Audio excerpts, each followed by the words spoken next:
हे अभ्यासू माणूस लिहितोय. महापुरुषाच्या बुद्धिमत्तेनं मी स्तिमित झालो असं ते म्हणतात. एवढं सगळं गणित आपल्या सहजपणे लक्षामध्ये येतं. जर आपण पुढे गेलो तर लोकमान्य प्राच्य विद्येकडं आणि कायद्याकडे वळले असं लक्षामध्ये येतं. त्यातली प्राच्य विद्या दोन जोडून म्हणजे ओरायन आड्यखोमेन वेदास असं जोडून घेतो. आधी कायदा घेऊया. कायदा लोकमान्य स्वतः LLB झाले होते, मी शिकले होते. एक आठवण सांगतो लोकमान्यांचा, कारण पुढे त्याचा संदर्भ येऊ शकतो उद्या. गवी केतकर जसे जयंतराव टिळक लोकमान्य टिळकांचे पौत्र, मुलाचा मुलगा, तसे गवी केतकर हा मुलीचा मुलगा, दौहित्र. त्या गवी केतकरांना लोकमान्यांनी सांगितलेलं आहे, तुला जर संपादक व्हायचं असेल, ते BA झाले होते नुकते, नाशिकला त्यांचं घर, केतकर नाशिकचे, तर LLB हो, वकिली कर, म्हणजे वकिली शिक. इंग्रजांच्या विरुद्ध लढायचं असेल आणि पत्रकार व्हायचं असेल तर वकील व्हायला पाहिजे. गवी केतकर वकील झाले. आता बघा या माणसाला कायद्याचं ज्ञान किती होतं. एक मोठी गमतीची गोष्ट आहे की लोकमान्य टिळक BA LLB झाले. आता हे झाल्यानंतर पहिलं काम त्याने काय केलं, विष्णूशास्त्री चिपळूणकरांच्या मार्गदर्शनाखाली, ते मोठे आहेत, आगरकर टिळकांनी त्यावेळेचं ते न्यू इंग्लिश स्कूल, नंतरचं फर्ग्युसन, या गोष्टी निर्माण केल्या. मी शिक्षण क्षेत्रामध्ये ते अध्यापक प्राध्यापक झाले. पण हे सगळं घडत असताना लोकमान्य टिळक घरची परिस्थिती चांगली होती पण गर्भश्रीमंत नव्हते. उपजीविकेचं साधन म्हणून लोकमान्य टिळकांनी पुण्यामध्ये होतकरू तरुणांसाठी लॉ क्लासेस चालवलेले होते. याचे दोन फायदे झाले. एक, लोकमान्यांना स्वतःच्या इच्छेनुसार पाहिजे तेवढा वेळ मुलांना शिकवता आलं. आणि अभ्यासकांनी दिले, तिथं लोकमान्यांच्याकडे शिकलेले तरुण जेव्हा आपापल्या भागामध्ये वकिली करायला गेले तेव्हा ते वकिली अशिलाची करतच होते, पण लोकमान्य टिळकांच्या विचाराची पण वकिली करत होते. हे घडणार की नाही सांगा. विदर्भ मराठवाड्यामध्ये काही न करता आपला गेला की नाही, हे क्लासेस म्हणणं लोकमान्यांनी केलं. आणि हे करत असताना लोकमान्यांचा सगळ्यात आवडता विषय कुठला, हिंदू धर्मशास्त्र. लोकमान्य गीता रहस्याला म्हणतायत ही आमची हिंदू फिलॉसॉफी आहे. हिंदू म्हणजे हिंदुस्थानी, या भारतवर्षाची, या भरतभूमीची. ते हिंदू धर्मशास्त्र मोठा जटिल विषय अजून सुद्धा आहे. तो हिंदू धर्मशास्त्र त्यांचा आवडता विषय. त्याची मूलतत्व ते सांगायचे, कायद्याची मूलतत्व सांगायचे. आणि ह्याला प्रशस्तीपत्र शिफारसपत्र कुणी द्यावं. लोकमान्यांचे एक विद्यार्थी असल्यानंतर विदर्भामध्ये मोठे वकील जसे दादासाहेब खापर्डे, तसं मोठं नाव असणारे एक वकील झाले.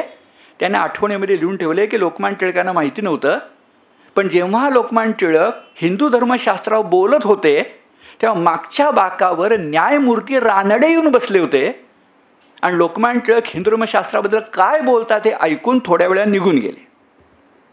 टिळकांना हे माहितीही नव्हतं. आता न्यायमूर्ती रानडे हा या देशामधला सर्वज्ञ सही माधव, हा एवढा मोठा माणूस आहे. हा देश जेव्हा थंड गोळाहून पडला होता तेव्हा त्याला प्रथम जागृती देण्याचं काम न्यायमूर्ती रानडेने केले. मवाळ जहाल वाद विसरून जा. शिल्पकाराचं हेच आपण लक्षात ठेवलं पाहिजे. त्यानं केलं काय, ते न्यायमूर्ती रानडे टिळकांच्यापेक्षा वेगळ्या विचाराचे होते. पुण्यात हे संघर्ष घडलेले आहेत, पण ते लोकमान्यांचं कायद्याचं ज्ञान जाणत होते. आणि हा प्राध्यापक शिक्षक मुलांना काय शिकवतोय, चुकीच तर शिकवत नाही ना.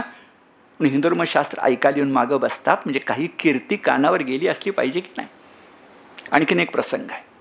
आज हे सगळं आपल्याला वेगळंच वाटतं, पण लोकमान्यांच्यावर पुण्यातल्या त्यावेळच्या कर्मठ सनातनी लोकांनी 2 वेळा सामाजिक बहिष्कार टाकायचा. आता हे मी सांगायला तर तुम्हाला हसू येईल, असं काय असतं काय, पण सामाजिक बहिष्कार मोठं शस्त्र होतं त्या कालखंडामध्ये. जगणं मुश्किल असायचं.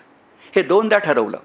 एकदा एका उपद्व्यापी पण बुद्धिमान माणसानं मिशनरी लोकांच्या चहापानाचा कार्यक्रम घडवला. मोठा छान प्रसंग आहे. आनंदी गोपाळ कादंबरी वाचा म्हणजे लक्षात येईल. गोपाळराव जोशी त्यांनी मुद्दा म्हणून तो चहापानाचा कार्यक्रम जो काही घडवला त्याला टिळके गेले होते. पण मिशनऱ्यांच्याकडचा चहा प्याला म्हणजे अब्राह्मण्यम, ग्रामण्य म्हणून पहिलं ग्रामण्य हा शब्द आहे. ग्रामण्य म्हणजे सामाजिक बहिष्कार टिळकांच्यावर पडणार होता. दुसरा कधी, आज आता आपली मुलं आणि नातवंड अमेरिकेतच जास्त आहेत, भारतात कमी आहेत. अशा स्थितीमध्ये पुण्यात तरी, प्रभात रोडला तरी, हेच आपण लक्षामध्ये घेतलं तर असं लक्षामध्ये येतं की आता समुद्र प्रवास ही निषिद्ध गोष्ट. सावरकरांना म्हणावं लागलं 7 बेड्या तोडा, त्यात एक समुद्र प्रवास आहे. हे होतं. अशी शंका वाटेल. पण लोकमान्य 1918 समुद्र प्रवास करून इंग्रजांच्याकडे संदर्भ येईल पुढं काय त्यांची अभ्यासी स्थिती होती. गेले, समुद्र ओलांडायचा नाही, समुद्र प्रवास केल्याबद्दल लोकमान्यांना ग्रामण्याला तोंड द्यावं लागलं. पहिलं लोकमान्यांनी ते ग्रामण्य प्रकरण नुसतं उडवूनच लावले, त्याला किंमतच दिली नाही. पण हे समुद्र प्रवास मात्र बोकांडी बसणार अशी अवस्था होती. कारण त्यावेळच्या सनातनी कर्मठांनी एक मोठं नाव घेतलं होतं, म्हणजे शंकराचार्य. आणि शंकराचार्यांना आणून काही कसं असतं, समकालीनांचा द्वेष फार लवकर असतो. हे जर लक्षात घेतलं ना तर टिळकांचा द्वेष करणारी माणसं होती. आणि अशा स्थितीमध्ये शंकराचार्यांसमोर यांना उघडं पाडायचं म्हणून जेव्हा ते तयारी करून आले तेव्हा नचिम केळकर, लोकमान्य टिळकांच्यावरचं कितीही चरित्र आपण वाचली तरी अजूनही शेवटचा शब्द म्हणजे नचिम केळकरांचे 3 खंड अजूनही. त्या नचिम केळकरांनी शब्द लिहिले जरा मिश्किलपणे, कारण ते काय साहित्य सम्राटच होते. शंकराचार्यांसमोर शास्त्राधाराचा वाद करावा लागेल म्हणून, शब्द बघा, शंकराचार्यांसमोर शास्त्राधाराचा वाद करायला लागेल म्हणून लोकमान्य टिळक हिंदू धर्मशास्त्रावरचा ग्रंथाचा भाराच बरोबर घेऊन त्या ठिकाणी उपस्थित होते. पुढं काहीही झालं नाही, ग्रामण्य वगैरे काही झालं नाही, शंकराचार्यांनी काही त्या शिक्षा सांगितली नाही, विषय मिटला. पण काय घडेल प्रतिपक्षाकडून ह्याची तयारी, आणि असंच आहे, स्वकीय आणि परकीय दोघांशी लढावं लागतं शिवाजी महाराजांना टिळकांना. तर आपली तयारी पाहिजे म्हणून भारा, आता भारा शब्द कशाला आपण वापरतो, नचिम केळकर मुद्दाम म्हणतायत की ग्रंथांचा भारा घेऊन गेले होते, कारण कायद्याचा अभ्यास त्यांचा तसाच होता. कसा कायद्याचा अभ्यास होता, 2 गोष्टी फक्त सांगतो आणि पुढे जातो. एक गोष्ट अशी, लोकमान्यांना पहिली तुरुंगवासाची शिक्षा, मी तसं म्हटलं आगरकरांच्या डोंगरीच्या किल्ल्यात डोंगरीच्या तुरुंगातली कैद आहे, कोल्हापूरच्या छत्रपतींचा मान राखायचा प्रयत्न केला म्हणून, पण ती काही महिन्यांची आहे. 1908 लोकमान्य टिळकांना जी काही शिक्षा झाली, 1908 नव्हे ती नंतर 1898 म्हणजे संदर्भ नेमका लक्षात येईल बघा. चाफेकर बंधूंनी रँड साहेबांचा वध केला.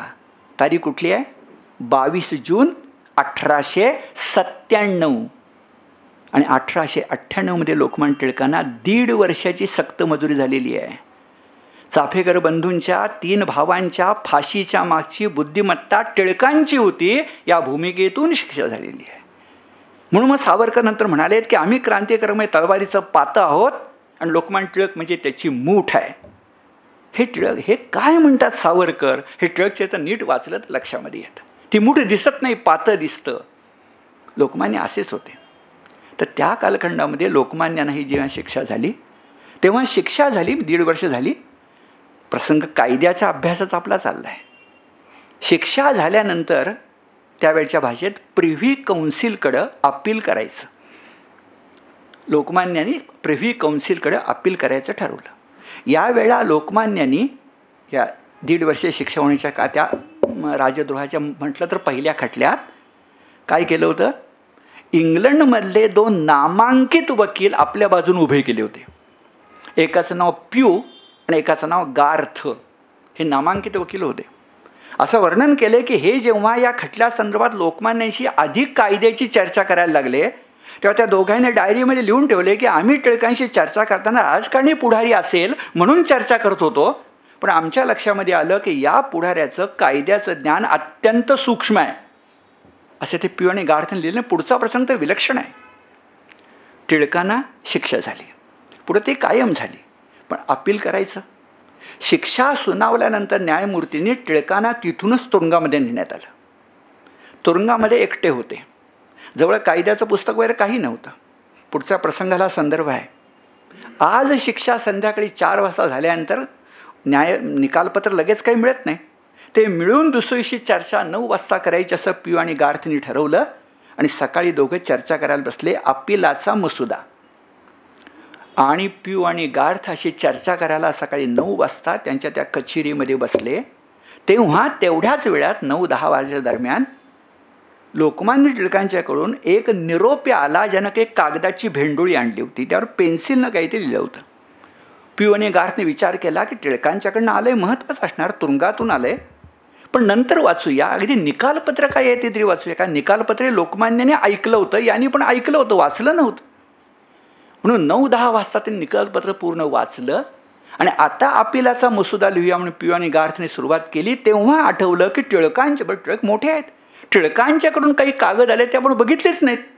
म्हणून निकालपत्राचं वाचन झाल्यावर आता अपिलाचा मसुदा करायचा या मनस्थितीमध्ये असताना पिऊ जे आहेत ते म्हणतायत ते कागद एकदा बघूया म्हणून ती भेंडूळ त्यांनी उलगडली आणि पेन्सिलनं त्याच्यावर जे काही लिहिलं होतं ते वाचल्यानंतर ते चकित झाले आणि काही न बोलता ते कागद त्यांनी गार्थ यांच्या हातात दिले आणि म्हणाले, आपण जे नंतर करणार आहोत ते या माणसाने लिहूनच पाठवले. हा अपिलाचा मसुदा इतका निर्दोष आहे की आपण याच्यामध्ये काहीही सुधारणा करू शकत नाही. आणि काही सुधारणा केली नाही. लोकमान्य तुरुंगात होते, जवळ कायद्याची पुस्तकं नव्हती, निकालपत्र वाचलं नव्हतं, ऐकलं होतं. आणि हा माणूस लिहितो तेव्हा मी जेव्हा म्हणतो ना ज्ञानसाधना लोकमान्यांची बाजूला पडली, त्या लक्षात येईल. आणखीन एक मुद्दा सांगू ना, विषय संपू कायद्याचा. तो असा की लोकमान्यांना ती जी शिक्षा झाली आहे ना 1908 आपल्या सगळ्यांना माहिती असेल की ती शिक्षा ज्या अग्रलेखासाठी झाली आहे ते अग्रलेख लोकमान्यांनी लिहिलेलेच नव्हते. आता आपल्या सगळ्यांना माहिती आहे नाट्याचार्य खाडीलकरांनी ते लिहिलेले होते, बॉम्बस्फोटाबद्दलचे, बॉम्ब आवाजाबद्दलचे.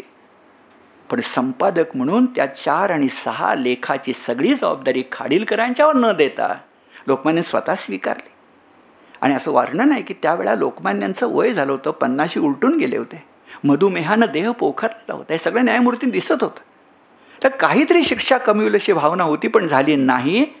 त्या कालखंडामध्ये उद्या सांगतो किती उष्णता वगैरे त्या मंडालेला, त्या कालखंडामध्ये 8 वर्षाची काळे पाण्याची शिक्षा, सक्त मजुरीची शिक्षा, नीट ऐका, आणि नंतर ती कमी झाली आहे.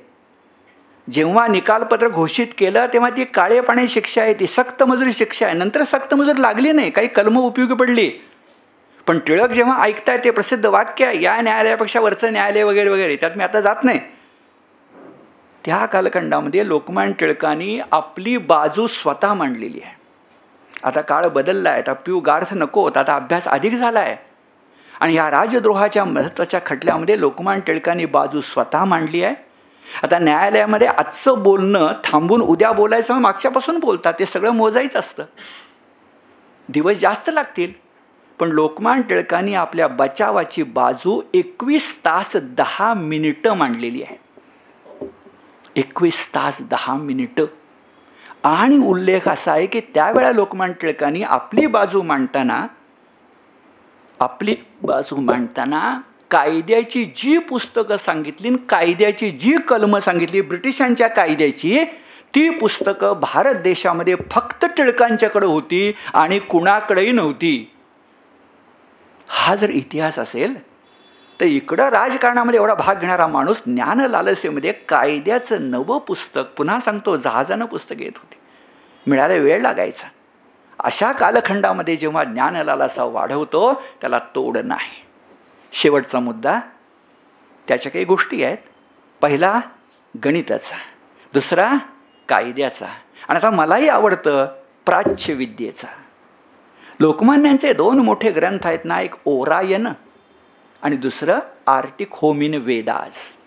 ह्यातल्या ओरायनकडे आपण जर गेलो तर ओरायन कसं सुचलं लोकमान्यांना, ती जी घटना आहे ना ती अक्षरशः 1891-92 लिहिलं आणि 93 प्रसिद्ध केलं. 1800 आणि 1893 हे पुस्तक प्रसिद्ध झाल्यानंतर ब्यूमफिल्ड म्हणून फार मोठं नाव आहे प्राच्यविद्येतलं, त्याने लिहून ठेवलंय वाक्य बघा, संबंध जगातल्या प्राच्यविद्येच्या क्षेत्रातल्या अत्यंत महत्त्वाचं पुस्तक या वर्षातलं 1893 कुठलं असेल तर लोकमान्यांचं ओरायन. ते पुस्तकही नाही आहे, पुस्तिका आहे म्हटलं तरी चालेल, पण संबंध जगात संपूर्ण त्या वर्षात एकमेव पुस्तक. कारण खरं संशोधन आहे त्या ठिकाणी, संग्रह नाही आहे, संकलन नाही आहे, आणि संशोधन खरंच महत्त्वाचं आहे. टिळक गीता जगले कसे बघा. आपण गीता जेव्हा पाठ करतो, गीता म्हणतो तेव्हा शब्दांचे अर्थ बघतो, भावार्थ बघतो, तत्वार्थ बघतो, काव्य बघतो, पण तो शब्द का आला याचा कधी विचार आपण करतो का? तो शब्द का आला याचा विचार करायला गणिती बुद्धिमत्ता लागते. प्रसंगच बघा, ओरायन म्हणजे काय? ओरायन हा ग्रीक शब्द, अग्रहायण का अग्रहायण हे संस्कृत नाव आहे आणि त्याचं नक्षत्र मृगशीर्ष आहे. म्हणजे नक्षत्र 27 आहेत ना, त्यातलं मृगशीर्ष, त्याचं संस्कृत नाव काय? अग्रहायण किंवा अग्रहायण. आणि ग्रीक नाव काय? ओरायन. मुद्दाम ओरायन नाव ठेवले लोकांना कळलं पाहिजे म्हणून, नाही तर लोकांना कळणार नाही. आता ही कल्पना लोकमान्यांना का सुचली?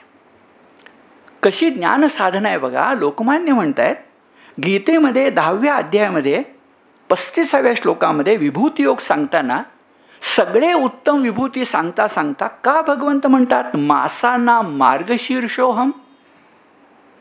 हिंदू पंचांगानुसार, भारतीय पंचांगानुसार जे 12 महिने आहेत त्याची आज सुरुवात चैत्रापासून आहे. पिढ्यानपिढ्या आपण तेच ऐकत आलोय. मार्गशीर्ष काही सुरुवात नाही आहे. पण चैत्र आणि मार्गशीर्षामध्ये किती अंतर आहे? अशा स्थितीमध्ये मासाना मार्गशीर्षोम का म्हटलं? का एवढं मार्गशीर्ष म्हणण्याला महत्त्व आहे? चैत्राला का नाही? अन्य कशाला का नाही? आणि असा विचार करता करता लोकमान्यांची गणिती बुद्धी धावून आली आणि मॅक्समुलरपेक्षाही वेगळ्या अर्थाने नंतर लावलाय तीच पद्धत त्यांनी केली. मॅक्समुलरची पद्धत काय ती नंतर सांगतो. तीच त्यांनी केली आणि गणिती बुद्धीनं त्यांनी म्हटलं ज्योतिर्गणिताच्या आधारे नक्षत्रांची गती आणि स्थिती मांडता येते.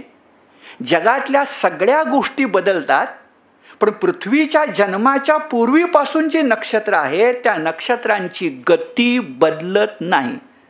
मला वाटतं एवढं सांगितलं तरी परमेश्वराचं अस्तित्व आपण मान्य करू की आम्ही काय करतो हे आम्हाला नाही लक्षात, म्हणजे नाशवंत आहे. पण ती नक्षत्र मात्र भगवंतानं बसवलेत. नक्षत्र म्हणजे काय माहिती आहे? कुसुमाग्रज म्हणाले ते एका कवितेमध्ये, नक्षत्र म्हणजे तो भगवंत आकाशात फिरत होता त्याची उमटलेली पाऊल चिन्ह म्हणजे नक्षत्र. तो भगवंतही तेजस्वी आणि नक्षत्रही तेजस्वी असं कुसुमाग्रज म्हणाले. त्या नक्षत्रांची स्थितीही कळते आणि गतीत बदल होत नाही. 2 शब्द आहेत, वसंत संपात आणि शरद संपात. त्या साध्या भाषेत अर्थ असा की सूर्य आपल्या डोक्यावरून गेला असं वर्षात 6 महिन्यात एकदाच दिसतं. एक वसंत संपात, एक शरद संपात. आणि हा संपात कोणत्या नक्षत्रामध्ये आहे याच्यावर तो काळ ठरवता येतो. महाभारताच्या कालखंडामध्ये मृगशीर्ष नक्षत्रामध्ये वसंत संपात होता म्हणून लोकमान्य म्हणतात मासाना मार्गशीर्षोहम असं असलं पाहिजे. आणि त्या मृगशीर्ष नक्षत्रावर हा जो त्यांना ज्ञानाचा प्रकाश किरण दिसला ज्याच्यातून त्यांनी वेदाचा काळ ठरवला, कारण महाभारताच्या मागे जायचं आहे आणि तो वेदाचा काळ सगळं म्हणून जे इसवी सन पूर्व 1500 म्हणत होते तो इसवी सन पूर्व 4000. आणि लगेच पुढचं सांगतो 1918 लोकमान्य म्हणालेत की मी 4000 म्हटलं, आर्थिक होम इन वेदाजमध्ये 6000 म्हटलं आणि मला आता असं वाटतंय, लोकमान्य म्हणतात 1918 मला असं वाटतंय की इसवी सन पूर्व 10,000 आहे. आणि यावर मी पुस्तक लिहिणार आहे. सिंहगडावर जाऊन कधी पुस्तक लिहायला मिळतं बघूया. मंडालेनं आल्यानंतर, गीतारहस्य प्रकाशित झाल्यानंतर 1918 साली मधुमेहानं देह पोखरला असताना, लखनौ काँग्रेस झाल्यानंतर, देशातला मोठा नेता ठरल्यानंतर काय इच्छा आहे? मला ते पुस्तक लिहायचं आहे. ही ज्ञानसाधना आहे. हे पुढं. पण हे इसवी सन पूर्व 4000 ही लोकमान्यांची प्राच्य विद्येचं प्रेम. दुसरा एक नमुना सांगतो, अधिक नको. मी आता मॅक्सम्युलर म्हटलं. हे कोण आहेत मॅक्सम्युलर? मॅक्सम्युलर हे जर्मन देशामधले, जर्मनीतले संस्कृताचे महापंडित आहेत. त्यांनी ऋग्वेद आदी ग्रंथाची प्रथम इंग्रजीमध्ये भाषांतर केली आणि जगाला ऋग्वेदाचं महत्त्व कळलं. त्यांची एक पद्धत अशी होती की ऋग्वेदाचा काय वेद ग्रंथाचा काळ कसा ठरवायचा, तर त्याला भाषाशास्त्रीय पद्धत म्हणतात.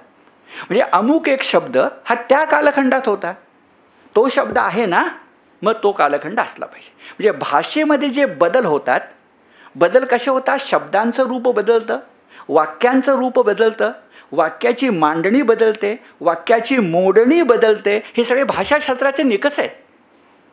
यानं काळ ठरवायचा ही मॅक्सम्युलर यांची पद्धत. आणि लोकमान्य यांच्याकडं मॅक्सम्युलरने संपादित केलं ऋग्वेदाची प्रत आली कधी? आत्ता म्हटल्याप्रमाणे 1898च्या दरम्यान. आता काळ मी सांगितला का 93 ओरायनमधला आहे काळ, लक्षात घ्या. 1893 ओरायन आहे. आता मी कुठं बोलतोय 1898 तुरुंगात आहेत ते. आणि ह्या मॅक्सम्युलरने एक चांगली गोष्ट केली होती की त्याने तो जर्मन आहे, ब्रिटिश सरकारला कळवलं की तुमच्या राज्यद्रोहाच्या खटल्यामध्ये ते गेले 1.5 वर्ष तुरुंगात आहे, ठीक आहे, पण हा माणूस ज्ञानी पंडित आहे, यासाठी त्याची शिक्षा थोडी कमी करा. इंग्रज कमी करणं शक्यच नव्हते. पण मला पुस्तकं पाठवायची तरी परवानगी द्या. पुस्तकंही पाठवायला इंग्रज परवानगी देत नव्हते. उद्या गीता रहस्य बघताना बघूया. पुस्तकांनी सुद्धा राज्यद्रोह होतो असताना वाटत होतं. माणूस तर करतो पण पुस्तकं सुद्धा राज्यद्रोह करत. काय करायचं, इंग्रज असते. अशा स्थितीमध्ये मॅक्स मुलरनं दादा पुता करून ग्रंथ पाठवले. आणि ऋग्वेदाचा ग्रंथ पाठवल्यानंतर तो ऋग्वेदाचा ग्रंथ वाचताना लोकमान्य नंतर म्हणाले, ते वाक्य छान आहे, 1898 सुटून आल्यानंतर केसरी वाड्यामध्ये आपल्या बरोबरच्या समवयस्क मित्रांशी गप्पा मार. एक आपल्याला मी सांगतो, लोकमान्यांचं व्यक्तिमत्व कसं होतं. तर लोकमान्य अत्यंत गंभीर होते. वैयक्तिक बोलण्यामध्ये कोकणी माणसाचा फटकळपणा हा त्यांच्याविषयी भरपूर होता. आणि तिसरी गोष्ट सांगतो, लोकमान्य खाजगीमध्ये बोलताना अत्यंत विनोदी बोलत असत. तुमचा विश्वास बसणार नाही. ही उदाहरणे आहेत. असे लोकमान्य मित्रांना म्हणाले की 1.5 वर्षाचा कालखंड सक्तमजुरीचा होता खरा, पण मॅक्स मुलर साहेबांचं ऋग्वेद वाचायला मिळालं, त्यामुळं माझा काळ फार आनंदात गेला. बरोबरचा मित्र तो टिळकांच्या वयाचा नाच आहे. म्हणजे तुरुंगात आनंद असतो. कसा काय असतो. टिळक पटकन म्हणालेत, परखडपणा बघा, त्याला तुरुंगात जावं लागतं. तुरुंगात गेल्याशिवाय आनंद कळत नाही. आणि मग रागावू नये म्हणून म्हणालेत, मी आनंद का म्हणतो तो सांगतो. त्याच्यामध्ये त्या आनंदातून लोकमान्य टिळकांचं एक महत्त्वाचं पुस्तक लक्षात जन्मास आलंय.